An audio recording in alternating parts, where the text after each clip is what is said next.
Hello guys, and welcome back to Real Estate National Prep Exam Questions here with Marie. I'm going to cover 10 multiple choice questions. I'll read the questions. I'll give you guys time to choose the best answer. Also, if you like this channel, go ahead and hit that like button and also subscribe. So let's get into it. A seller wishes to take the dining room chandelier with him when he sells the property. As the seller's agent, how can you make sure he's allowed to do so? 1. List the chandelier as an inclusion on the sales contract. 2. Identify the chandelier as a separate item with its own bill of sale. 3. No action is required since the chandelier is considered personal property rather than a part of the real estate. Or 4. List the chandelier as an inclusion on the sales contract. Which is the best answer here, guys?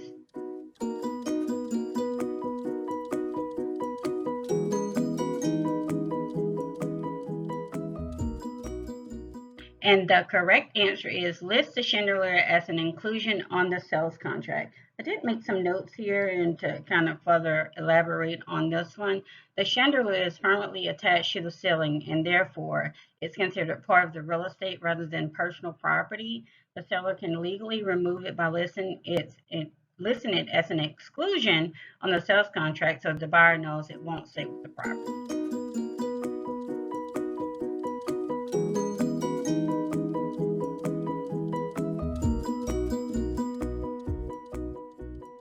Bob owns 10 acres of land, which he leases to Tom. Tom farms the land. This year he planted 10 acres of corn. When Bob sells the acreage in July, before the corn harvest, who owns the unharvested crop? 1. Bob, the property owner at the time the corn was planted. 2. Debbie, the new property owner. 3. Tom, the tenant who planted the crops. Or 4. The state. Which is the best answer here, guys?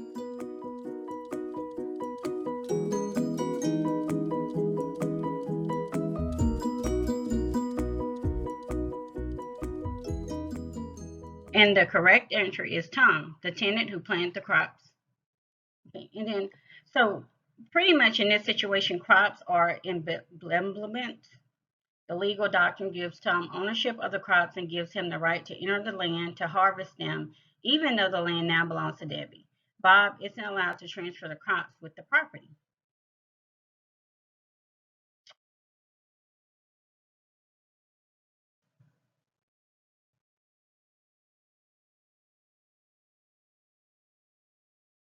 Amy wants to adopt a second cat, but her condo association restricts pets to 1 per unit. What common type of rule is this an example of? 1. Health and safety regulation. 2. Private land control. 3. Illegal deed restriction. Or 4. Local government control. Which is the best answer here, guys?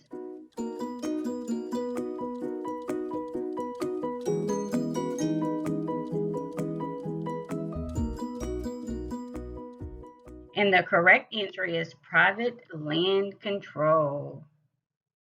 I did put some notes on this one as well. CC&Rs adopted by homeowner associations are a form of private control. Amanda signed an agreement to follow the CC&Rs when she purchased a condo unit. Okay, next question.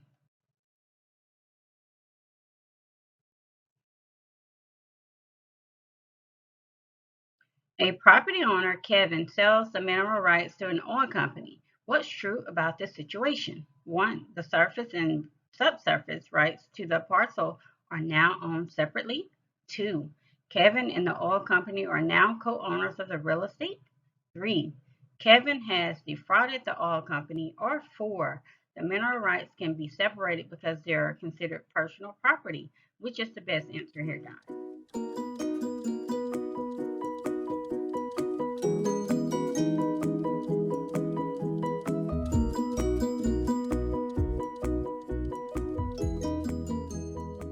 And the correct answer is the surface and subsurface rights to the parcel are now owned separately.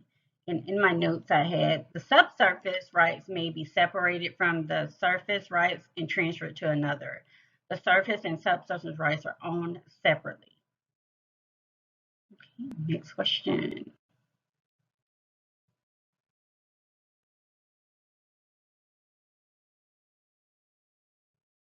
Which of these does not create a lien against a property? 1, encroachment, 2, mechanics lien, 3, taxes, or 4, mortgage. Which is the best answer here, guys?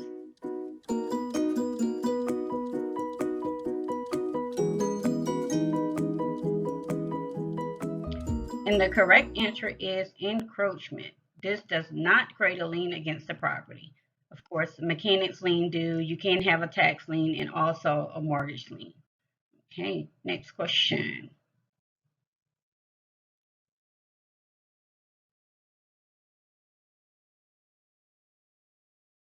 After a foreclosure sale, which of these will be paid first from the proceeds?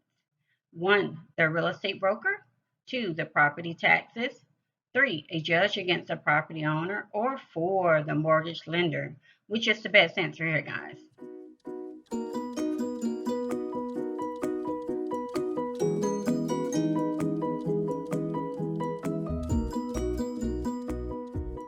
And the correct answer is property taxes. When paying liens against a property, the property taxes will be paid before the mortgage and other liens.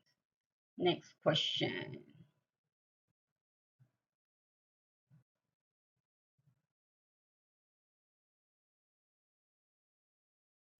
Nicole has a life estate in a house. Her interest is in the property lasts as long as her life lasts. She decides to rent the property to another. If Nicole dies during the term of the lease, what happens? 1, the estate passes to Nicole's heirs. 2, it depends on the conditions established in the fee simple, the feasible estate. 3, the tenant whose name is on the current lease becomes the owner in fee simple. Or 4, the estate passes to the remainder in fee simple and the lease terminates. Which is the best answer here, guys?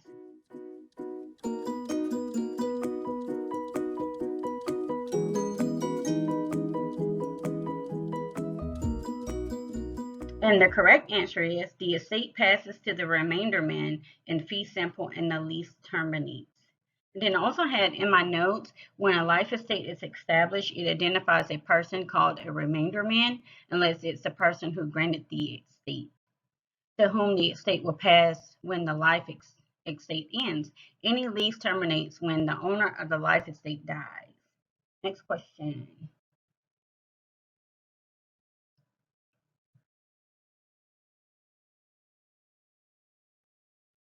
When a property is owned and severalty, how many owners are there?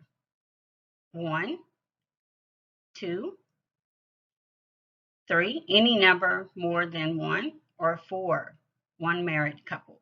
Which is the best answer here, guys?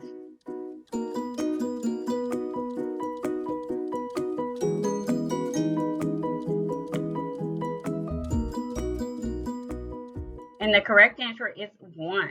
And the reason being, ownership by one entity is referred to as an estate in severalty. The term refers to the fact that the sole owner is severed from any other owner.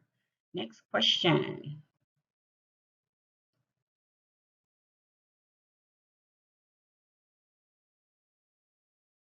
Real estate purchases generally require the seller to deliver blank to the property.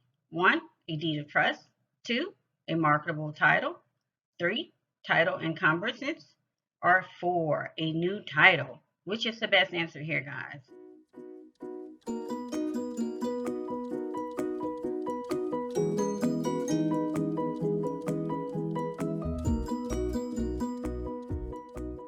And the correct answer is a marketable title. The reason being is sellers are expected to deliver a marketable title reasonably free and clear of encumbrances. Sometimes the transaction has to be accepted with known encumbrances, which would have been disclosed or disclosed at the time of the title search.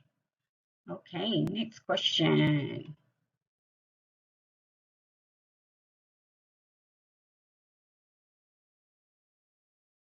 Before a buyer can obtain title insurance, the insurance company reviews the history of the property. This history is summarized in a blank. 1, abstract of title. 2, chain of title. 3, title insurance, or 4, attorney's opinion. Which is the best answer here, guys?